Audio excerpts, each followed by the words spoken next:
My mental health as a business owner became infinitely better when I realized that the shiny stuff was not going to fulfill me or make me feel content. And I believe that detachment and that process of putting the shiny stuff in its place and instead working out what does create contentment and feel fulfilling to us is so important. I don't know about you, but I feel like a good 3-4 years of my business journey at the start was spent constantly feeling like this sense of contentment was just around the corner. When I just achieved the next goal, reached this point of fulfillment. I remember thinking that for quite a few years, that like when I just get there, when this thing happens, when that thing's changed, then I'm going to feel good. It felt like this almost like magical island that was just within, like, not necessarily reach, but like I could see it and I could, think that there was other people I knew that were on it and look up to other people and think that they were on that island and be like, well, I can just get there. Right now I'm maybe feeling a little bit dissatisfied. I'm feeling a bit kind of anxious about where the business is going. I feel a little bit lost. I feel a bit, whatever, insert more emotions here. But when I get there, when I get to that place, when I get to that magical destination, that lovely island, the rainbow, whatever the feeling is, everything's going to feel okay. And it took me a good few years to realize that a little bit like a kind of, very, very far away island when you're out at sea and you're desperate for land, it just felt like it was always that little bit too far away for me to get to. And I realized that what was happening was I was pinning this feeling of contentment, this feeling of fulfillment with shiny achievements, which when I got them, no longer felt like shiny achievements because the next one was on the horizon. Every time I got one, the goalpost moved. And I feel like that's a conversation we have quite a lot as business owners, isn't it? Is that feeling of the kind of goalpost always moving, our vision always getting bigger, what we want often changing, in that sense that, we get somewhere and actually we just then want the next thing. Having said that though, I feel like a lot of the conversations that happen about that kind of moving goalpost theory paint it as this like really, really negative thing.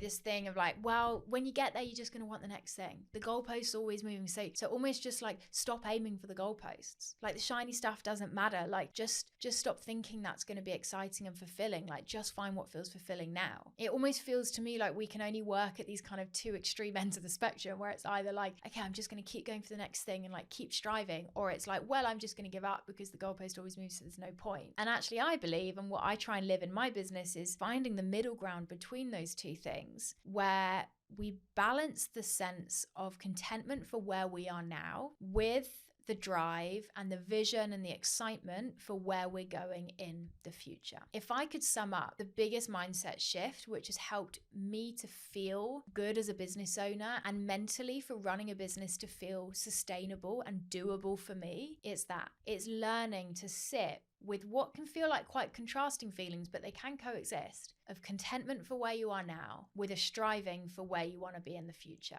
I used to be so focused, and I think this is how we maybe more naturally sit as business owners, on the striving of where I'm going to be in the future. And I attached that future vision, that next thing, the shiny stuff, with that feeling of contentment. When I get there, then I'll feel different. I remember I used to think it about such binary things. I remember I used to think, when I have 10,000 followers, I'll feel more secure. When I'm fully booked with clients, I'll trust myself more. When I have, a lower workload, I'm going to feel more content and fulfilled. When I get that book deal or featured in that place or start getting speaking gigs, I'm going to feel this sense of contentment. And like I said, it took me a good few years to realize that I was actually just in this cycle where the shiny stuff wasn't creating those feelings. The shiny stuff was cool and exciting and had these moments of, being positive, but they weren't necessarily touching the sides. And this is what I mean by finding the middle ground between those kind of two extremities, where I actually think it's fantastic to be excited by the goalposts. I think it's great that as business owners, we get to a goalpost and then the next one's moved ahead of us. I think that's what makes us successful business owners, right? If you didn't keep moving the goalpost, you'd stop evolving, you'd stop growing, you'd stop experimenting. That would be quite dangerous for your business's growth. I actually think the moving goalpost theory is, in a way, a principle of growth, right? The idea that we're always looking for what's next, that we're these magpies that like these shiny things. I think it's really important to allow yourself to be excited by those maybe more kind of shiny surface level things. We all have those vision boards, don't we? Of like, oh, I'd love to win that award or work with that person or get featured in that place. I think it's great to strive for the shiny and the exciting. But what I think is important is that we don't expect that shiny stuff to hit the sides. And what I mean by hit the sides is we shouldn't expect it to carry that feeling of contentment and fulfillment with it, but instead we enjoy the shiny for the shiny. And then we have these other ways that we find that ongoing contentment and fulfillment. And that is definitely where I've got to now in my business. I love the shiny for what it is, which, let's be honest, is, dopamine hits, a bit of a fun moment, a bit of excitement, maybe a bit of an ego boost. But actually, that's all it is. And that's great. And in a way, that almost lets it feel more shiny and exciting. And then we have these other ways of finding contentment. I'm sat, and the print next to me on my gallery wall is when I was featured in Forbes. I remember thinking in the past, if I'm featured in Forbes, then I'll feel like I've made it. Then I'd feel really content. And I remember I was featured in Forbes. I found out the article came out. I was on a train up to Liverpool, and I posted it on Instagram, and I was like, how cool is this? And I remember just being like, okay, that's a thing. Like, don't get me wrong, I was excited, I was proud, but I was on to the next thing. I was thinking, okay, what's next? I think the other thing as well to acknowledge about the shiny stuff, and this was such a big realization for me quite a few years ago. It was actually when I was in therapy. I mean, I'm still in therapy, but I was in therapy a few years ago. I was chatting to my therapist about this feeling of feeling quite deflated when I hit these shiny goals. Like when I signed my book deal, or when I got my Forbes feature, or when I hit a certain financial milestone, feeling almost like maybe there's something wrong with me. Why am I not feeling as excited or overjoyed as I'd expected? And I remember my therapist said to me, well, Alice, don't expect to feel surprised when you were the one that saw all the work and made that thing happen. And when she said that, I was like, that makes so much sense. Of course, I wasn't going to feel this overcome feeling of the Forbes feature coming out, because I'd spoken to the journalist, I'd given the interview, I'd sent the pictures, I'd known that it was going to come out, I'd had the pre-warning. It still, of course, gave me this little flutter of oh my God, that's so exciting. But it's when we are the one that got ourselves to that goalpost, it's probably not going to feel as euphoric or shocking as we maybe expect it to. And in the past, I've definitely kind of beaten myself up or felt like there's something wrong with me of why am I not feeling excited enough or emotional enough about this thing being achieved? And actually now I just don't expect that. Now I'm I'll have a moment where I take it in and feel excited and feel proud of myself, but it's okay that maybe it won't feel like that big, confetti going off moment. So in the contrast to that, if we let the shiny be shiny and enjoy it for what it is, how do we find that contentment in our businesses in the day-to-day? Because it's a roller coaster attempting to attach your contentment and your identity and your fulfillment to the shiny stuff for the reasons that I've already discussed, let alone for just the fact that the shiny stuff doesn't happen all the time. So even if it does fulfill you, it's not going to fulfill you consistently or in a way that feels very stable. So I want to unpack what I've reflected to be kind of 3 key steps involved in finding that contentment outside of the results in your business or whatever it might be that's going on. The first one being, what makes running a business worth it for you? I'm a huge advocate of thinking about your internal why as a business owner. And when I say internal why, what I mean is, why do you run your business for you? We're very quick to think about our external why, right? Impact, legacy, who do you want to help? What difference do you want to make? Love that, need that. But what about the internal why? What about what you want your business to do for you? How running a business is going to serve you personally? In the past, when my business hasn't been serving me or working for me, that's when I felt the least content, because I haven't felt like I'm kind of getting anything back from my business in a meaningful way. I might have a bit of a exciting day or moment because I got a Forbes feature or I got a book deal, but that's not going to help me kind of sleep peacefully at night. That's not going to help me in the day-to-day to kind of really feel stable and secure. That's not going to help me feel running this business really is worth it. I don't know about you, but I don't necessarily fall asleep and feel I'm really happy at the moment because all these shiny things happened 3, 4, 5 years ago. What does create that though is feeling like the business is serving me now. And this is such an individual thing, but generally it comes back to similar things of, what kind of, workload, flexibility, financial remuneration, what do you want from your business? How can your business give back to you? I think about kind of myself personally and my business as these kind of 2 little entities and an ecosystem. And it's a symbiotic relationship, right?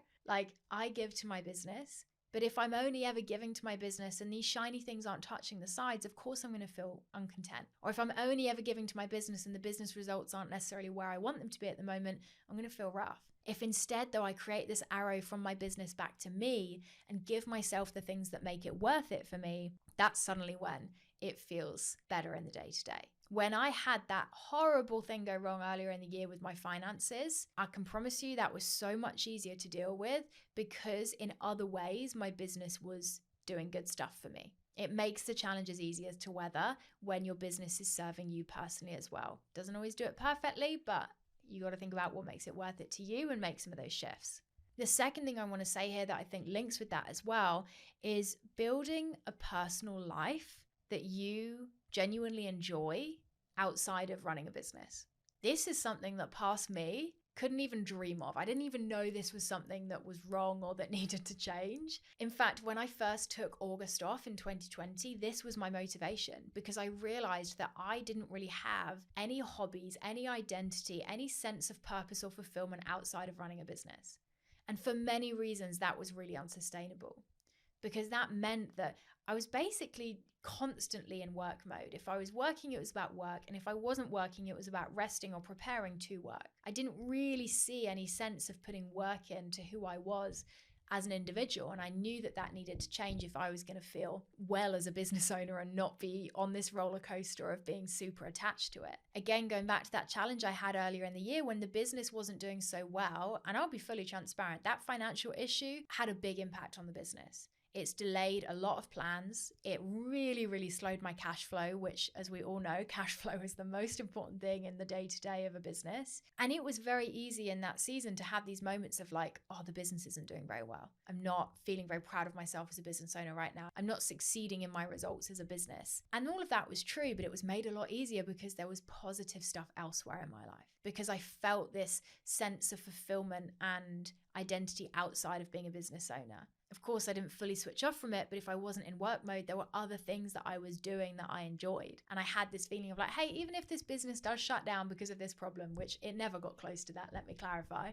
But I do have that sense of like, yeah, if the business were to shut down, of course I would feel sad. Of course it would leave a hole, but like I wouldn't be left with nothing else. I almost think of it as like, my identity, my sense of contentment and myself is a boat. And if that boat is fully made up of the business, then when the business is bad, I'm going to sink. Whereas if that boat is a little bit made up of who I am as a business and a little bit made up of who I am as an individual and a little bit made up of all these other pieces of identity for me, then actually, okay, even if the business isn't doing so well, I'm still staying afloat. It's this sense of having some identity and personal life that I guess almost balances out whatever might be happening in a business, because businesses are volatile. If there is anything that you are guaranteed in business, it's to be given a lot of challenges and things that go wrong. So if you have some fulfillment and identity that isn't within that, you're going to feel a lot steadier. And the third and final thing I want to share with you as we kind of bring this conversation to a close is I also think there's something important in this about being honest with yourself about what the shiny means to you. I used to kid myself that the shiny stuff, the results, the success, the more kind of, I guess, external wins in my business, that they were going to fulfill me and that they were really important to me on a kind of deep identity level. And actually, that's just not really the case for me. The more honest I am with myself about the fact that these shiny things are shiny and I like them because they're shiny. And they're fun and they give me a dopamine boost and they give me a bit of a ego stroke and they make me feel kind of cool and I feel excited thinking about them. Actually, being honest with myself about what the shiny is important. I think I used to think like, oh no, I can't admit that. That makes me sound a bit like arrogant, or that makes me sound just a bit like, even does that make me sound ungrateful? But actually for me, that's honest. For you, your answer might be different. But for me, it's been so helpful to actually just own that for me, shiny goals are shiny goals, and getting those really cool features, collaborations, opportunities, I want them in my business. They're important to me. I'm not going to deny myself from wanting those things. I'm not going to pretend like, well, it won't fulfill me, so I'm not going to go after it. Like, no, I want Forbes 30 under 30. Not because it's really going to fulfill me or make me content, but because it's kind of cool. I want it. It's shiny. It's exciting. You're allowed to want the shiny stuff. But I think the key thing here is put the shiny in its place. Give it a true definition rather than telling yourself that it's going to hold contentment or fulfillment when it's not. Because if you hope that a shiny achievement is going to fulfill you. You're just going to be on that cycle of frustration and disappointment, and the next thing holding that hope and just slowly feeling like it's never going to happen. I have learned now to find contentment even when my business isn't doing well, even when I haven't had a shiny opportunity in a while, even when it feels like the results aren't telling me positive things, because I think that contentment and fulfillment is actually very different from the business's results and the shiny stuff going on.